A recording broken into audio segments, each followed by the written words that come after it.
What's up, everybody? And today we're checking out something different. This is called Every War Tactic Explained in 8 Minutes by the Paint Explainer. I've never watched this channel before, but like always, there will be a link down below in the description. Please go over to the original video, give it a like, give it a subscribe, all that good stuff. Really important that you do that. Before we get started as well, Chug, 10% off. Link down below for the best drinking vessel in the world. If you haven't checked these out already, I don't know what you're doing. They are absolutely phenomenal. Handmade here in the UK. They are fantastic. You can even get them customized with your initials. Please check them out. Link down below. I think that's all I've got to say. I've got some big announcement coming up on Sunday. Big announcement. So stay tuned for that. Other than that, let's watch this.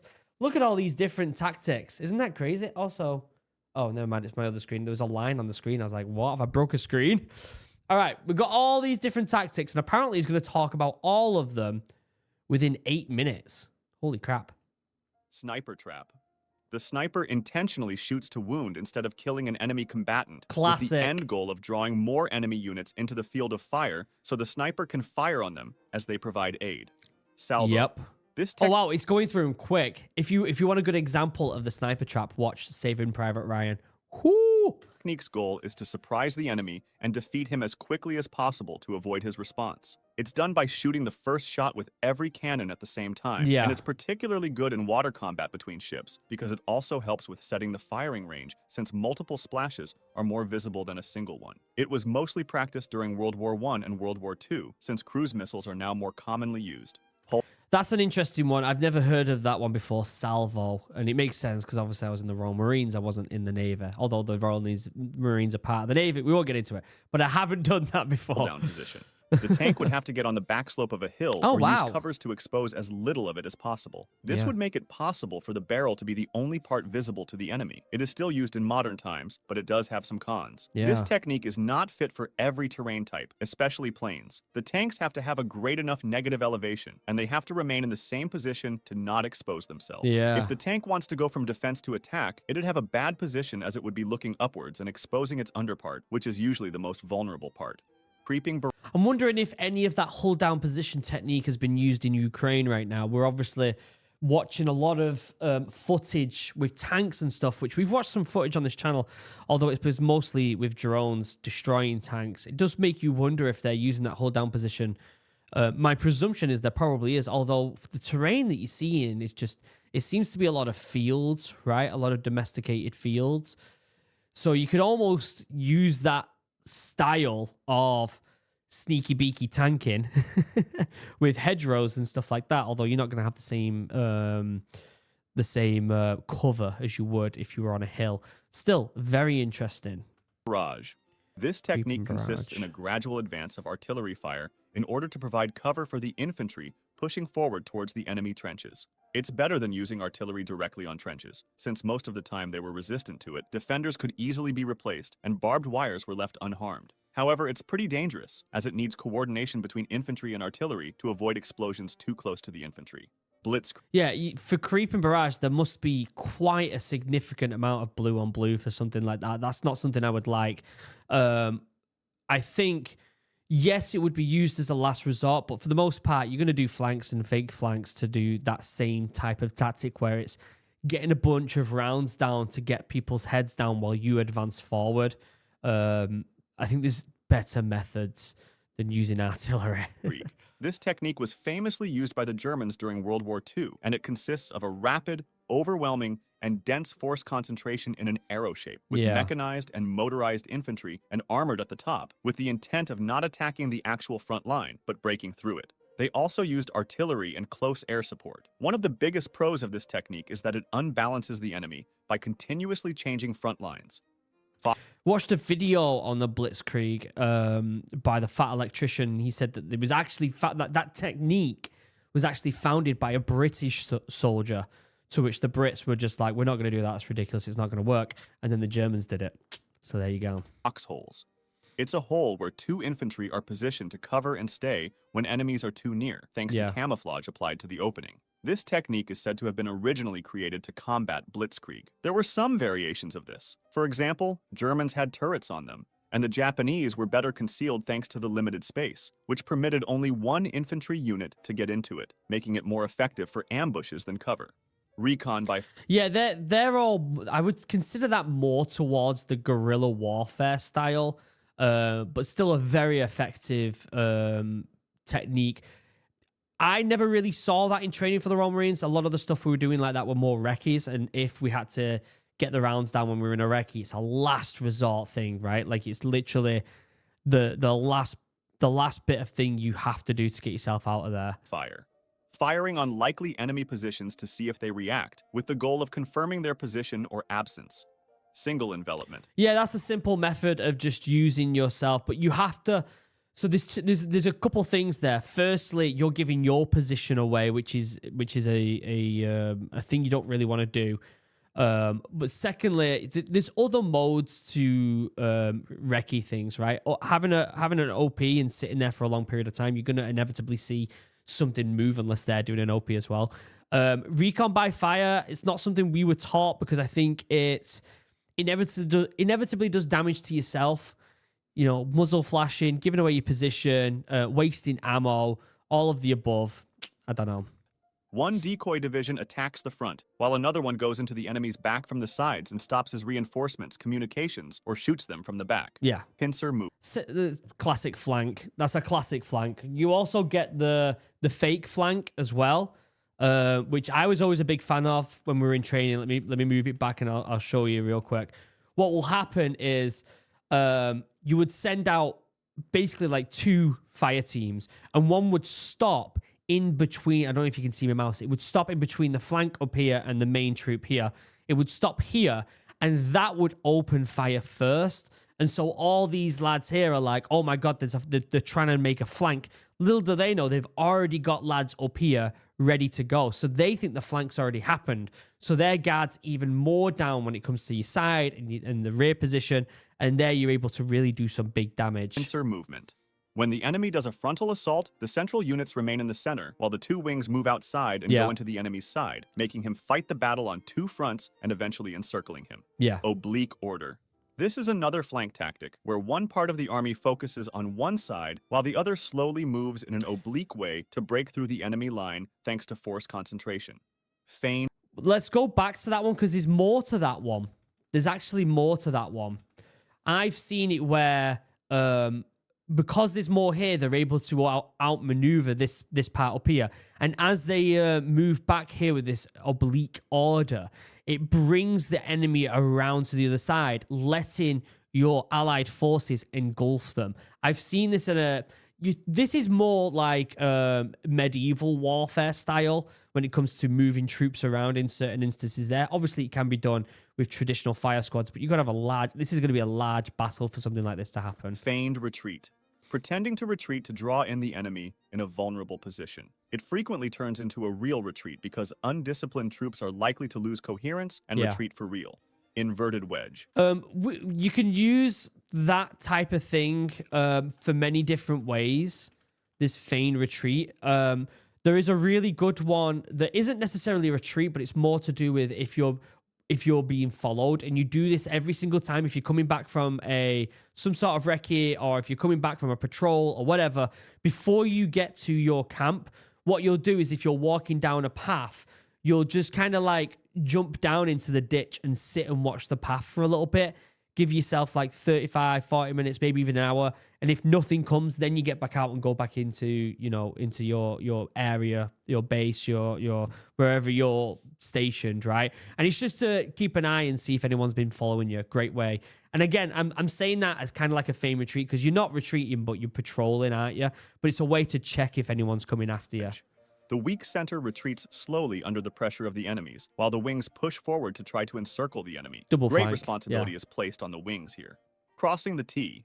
A line of warships crosses in front of a line of enemy ships. This makes every horizontal warship able to shoot the vertical ships with every gun, while the vertical ships can only attack with their front guns. This is in fact, you could actually take this and put it into fire positions when you're patrolling as well. Like, if you're patrolling down a line, which would happen quite a lot in Afghan, because you had to keep an eye out for IEDs and stuff like that. if there is room for it, you couldn't do it in Afghan again because of the IEDs. But what would happen is as soon as you got under fire, you would break into a certain fire position, right? So you could either fan out into a big line, you can get into a V shape. There are certain ways that you break as soon as you get under contact. Bounding Overwatch.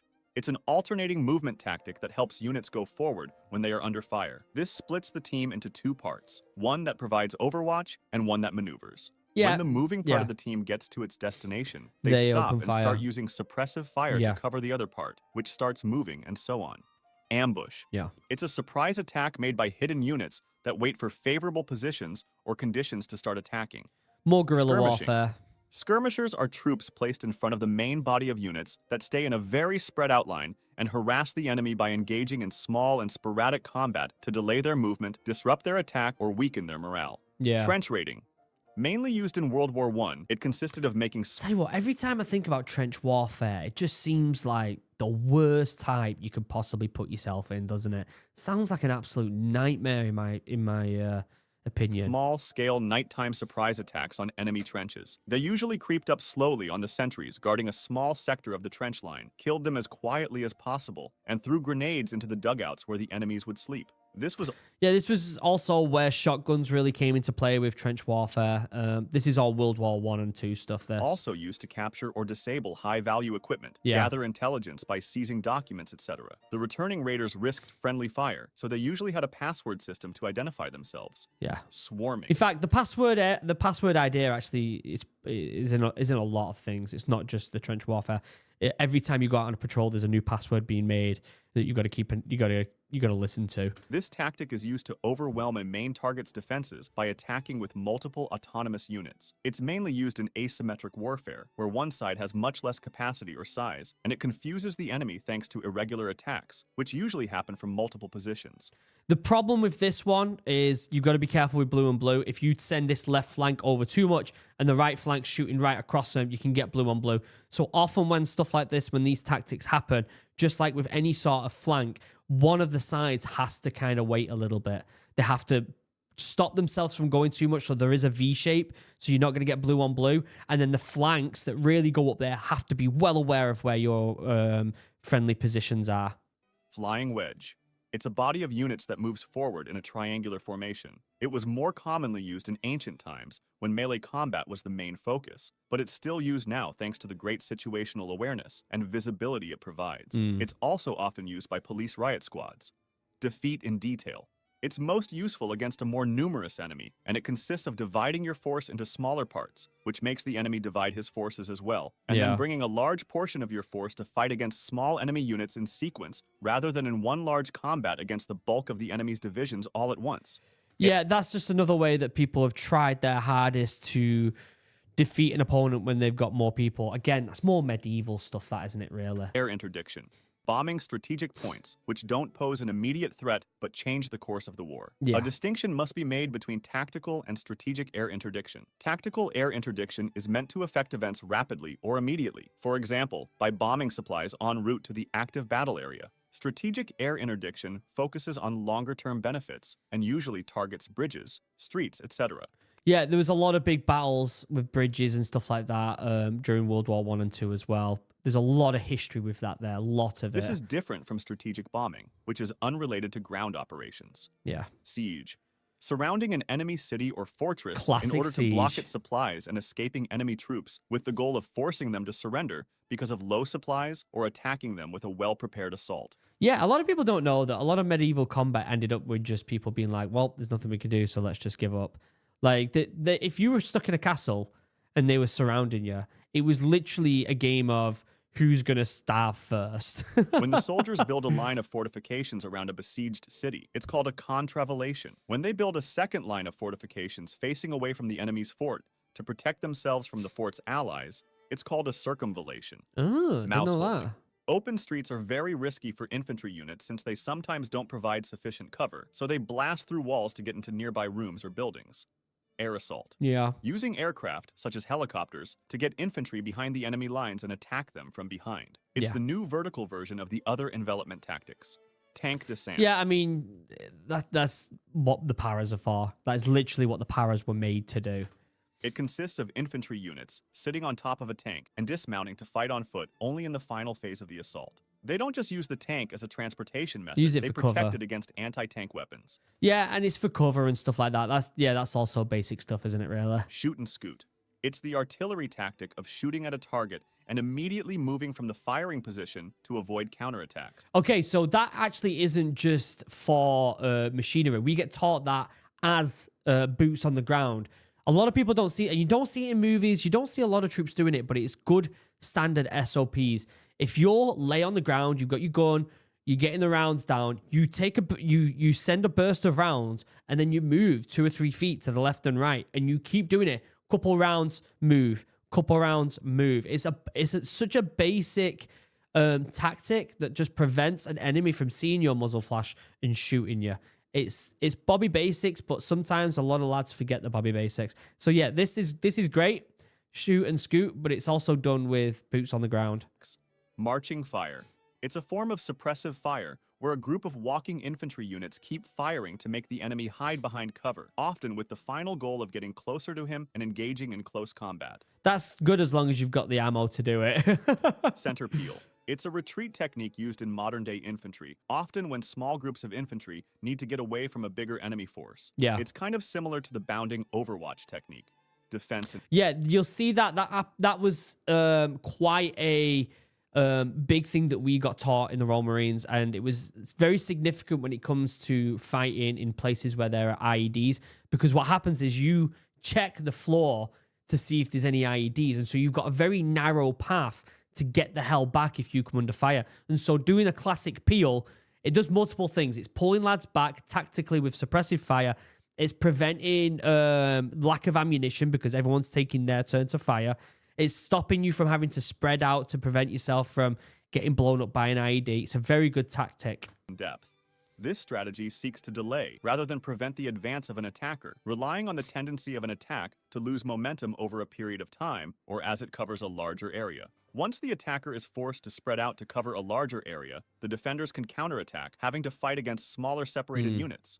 Scorched Earth. Yeah. It involves retreating and destroying anything that the enemy might need, like food sources and transportation. It was famously used by Russia against Germany in the Second World War, supported by the size of Russian territory and the freezing cold winter. Shout out to these guys who support my channel through Patreon. Absolutely fantastic video. Let me finish it off real quick. And also, if you want to discuss this video or suggest other video ideas, click the link in the description to join my Discord server. Link down below to the original video. That was genuinely fantastic. Yes, it was very Bobby Basic stuff, especially for someone like me who's been in the Royal Marines, who knows these tactics, right? But still very interesting. I'd love to see a video that's dedicated just on, and I know this is niche, and I know a lot of people don't come to my channel for anything like this, but medieval warfare, in my opinion, is one of the coolest, most interesting subjects ever. I love learning about medieval warfare. It makes me really wish that I knew it could be monetized well on this channel, because it just doesn't do well when I talk about medieval warfare. All right, back in the day when the channel first took off, I talked about it. People just weren't interested. It makes me want to play like the Total War games, which I never got into. I'd love to learn how to play them just so I can sit with you guys on a live stream and talk genuine tactics, right? Maneuvers, flanks, all these different things. Oh, I'd love to do that. I would love it. Let me know what you think in the comment section down below. Maybe we do a cheeky live stream at some point in the near future where we can do that. Link down below to the original video. Also, link down below to Chug. Can I pick them both up with one hand? Check them out. Link down below for the best drinking vessel in the world, handmade here in the UK by a small business. I've also got a big announcement coming up on Sunday, so stay tuned. Until next time, I love you all. Have a wonderful day. Goodbye.